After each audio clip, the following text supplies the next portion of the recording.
उनका बयान सामने आया है और ये बयान में मणिशंकर अय्यर कह रहे हैं, इन 1962 चाइना एलिजिडली इन्वेडेड इंडिया। कथित तौर पे 1962 में, कथित तौर पर 1962 में चीन ने भारत पर आक्रमण किया। यह कोई साधारण बयान नहीं है। यह कोई बयान केवल चुनाव को देखते हुए या अपना चीन प्रेम जाहिर करने के लिए नहीं है। यह तो चोट है भारत की अखंडता पर। यह अपमान है हर उस सैनिक का जिसने तिरंगे के लिए शहादत दी, अपनी जान कुर्बान कर दी।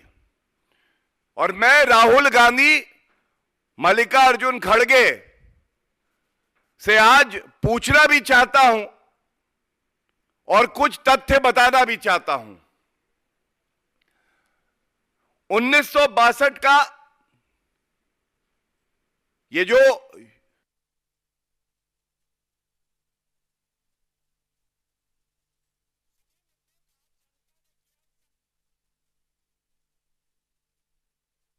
ने शहादत दी, आखिरी सांस तक जंग लड़ी तिरंगे के लिए, यह कथित आक्रमण था। कथित। क्या यह अपमान नहीं है हमारी वीर सेना का? 1047 हमारे जवान भाई बुरी तरह जख्मी हुए, करीब 1700 सैनिक लापता हुए, 4000 युद्ध बंदी बने। ये आंकड़े बड़े महत्वपूर्ण हैं। और मणिशंकर अय्यर कहते हैं कि 1962 में कथित आक्रमण हुआ। पहला सवाल, मणिशंकर अय्यर के ये गद्दार वचन हैं, लेकिन ये जहरीली सोच कहीं और से नहीं आती है। ये वही राहुल गांधी है जो डोकलाम के समय हक्का नूडल्स खाता था चीनी दूतावास के साथ। मैं पुनः कहूंगा, ये गद्दार वचन मणिशंकर अय्यर के हैं, लेकिन ये जहरीली सोच राहुल गांधी की है। और चुनाव के समय यह बयान तब दिया जा रहा है जब अभी कुछ दिन पहले ही मणिशंकर अय्यर ने ही कहा था कि पाकिस्तान के पास भी एटम बॉम्ब है। अब आप बताइए, हमारा महापर्व चल रहा है। भारत का हर नागरिक जिसे भारतीय सेना पे गौरव है, हमारा आत्मसम्मान है हमारी सेना, तो ये चुनाव के समय कांग्रेस पार्टी के टावर से दोनों शत्रु देशों को सिग्नल क्यों दिए जा रहे हैं? क्या ये सिग्नल इसलिए दिए जा रहे हैं? कांग्रेस पार्टी जानती है कि उनका सुपड़ा साफ होने वाला है, लेकिन ये वही मणिशंकर अय्यर हैं जिन्होंने पहले भी कहा था श्री नरेंद्र मोदी जी को हटाने के लिए पाकिस्तान को हस्तक्षेप करके मदद करनी चाहिए। अब चीन को सिग्नल दिया जा रहा है कि देखिए, हमने तो आपके ऊपर जैसा एमओयू राहुल गांधी ने हस्ताक्षर किए थे चीन के साथ, वैसा ही किया है, अब तो हमारी मदद करो। इधर चीन को सिग्नल, उधर पाकिस्तान को सिग्नल।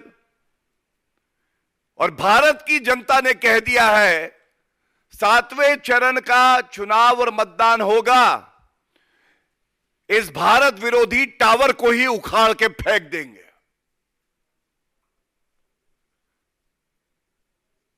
ये तस्वीर है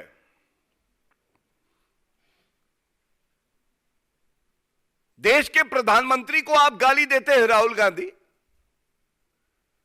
ये जो एमओयू हुआ पार्टी टू पार्टी 2008 में, आज तक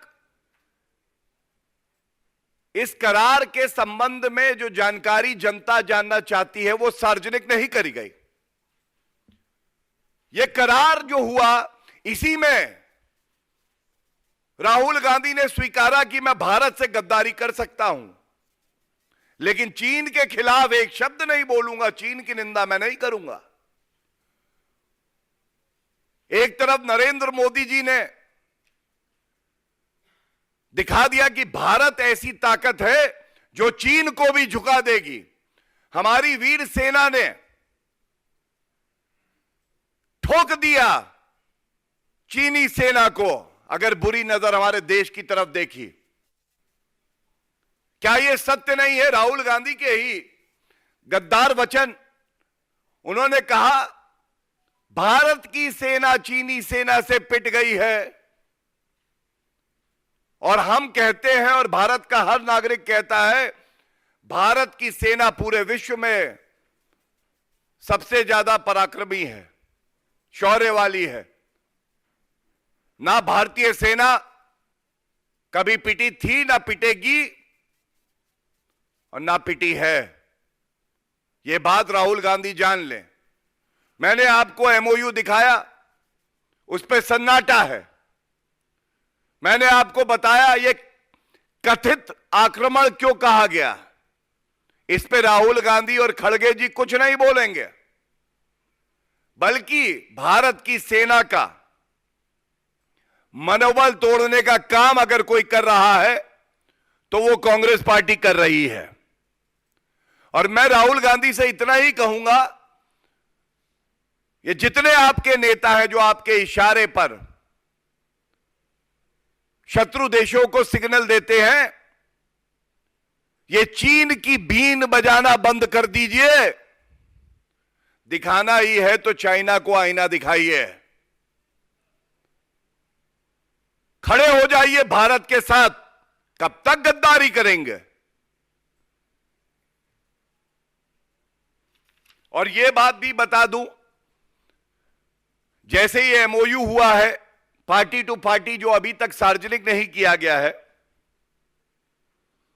इसी तरह से राजीव गांधी फाउंडेशन में चीन से घूस किसी ने ली तो वो भी कांग्रेस पार्टी ने ली, सोनिया गांधी और राहुल गांधी ने ली। और आज तक जनता को यह नहीं बताया है कि वो घूस जो ली थी, क्या उसी से ऐशो आराम की जिंदगी बिताते हैं? क्यों नहीं बताते कि वो रुपया आपने घूस का लौटाया या नहीं लौटाया? लोकतंत्र में सबसे बड़ा पर्व कोई है तो चुनाव का है। चुनाव चल रहे हैं, जनता जानना चाहती है। इन सवालों के आप उत्तर नहीं देते हैं। और देखिए, मोदी जी को गाली देने से कुछ होने नहीं वाला है। मोदी जी को आप गाली दे रहे हैं जो आपके देश के प्रधानमंत्री हैं, जिनको जनता आशीर्वाद दे रही है। और चीन को आप क्लीन चिट दे रहे हैं, जो 43,000 स्क्वायर किलोमीटर की भारत की भूमि जवाहरलाल नेहरू जी के समय में चीन ने कब्जाई। वो मामला हम सब जानते हैं, वो भूमि आज भी कब्जे में है। तो आप इसको कथित आक्रमण कैसे कहते हैं? It is an issue which is live. It is an issue where India has a legitimate claim over every inch of land. And Manishankar Iyer comes out and gives a clean chit to China. He says in 1962 China allegedly invaded India. Can this happen without the concurrence and approval of Rahul Gandhi? Mr. Mallikarjun Kharge, who is silent. Why this silence? And especially during elections, within a span of 1 week, We all know the relations between India and China. India has been standing strong with pride, showing China its place. And at that time, these signals are being given by the Congress party and Mani Shankar Aiyar. The signals clearly show the anti-India mindset of the Congress party. And similar signals were also sent to Pakistan when Mani Shankar Aiyar just a few days back had said that even Pakistan is in possession of an atomic bomb. Therefore, India should be careful. To which Shri Narendra Modi ji had responded that India is a strong nation and we do not fear any such threats or any such irresponsible statements being made by leaders of the Congress party like Mani Shankar Aiyar. We are in a position of strength. From Balakot airstrike to surgical strike, India and the armed forces have responded with valor and courage, and we will continue to do so. But the serious question is that why is Rahul Gandhi and the Congress party allowing people like Mani Shankar Aiyar to break the morale of our brave soldiers? Why are they making anti-India statements during elections? Is it a signal to these nations to interfere and help the Congress because they know that Congress party is getting decimated? And that is a cause of concern for everyone. And in the end, I would like to say, during elections, people have been asking about the MOU that was signed between the Congress party and the party in China, a party-to-party agreement, and no disclosure has been made by the Congress party even after 16 years. This is again a cause of concern. Thank you. If you have any questions pertaining to this topic, I would like to take them first.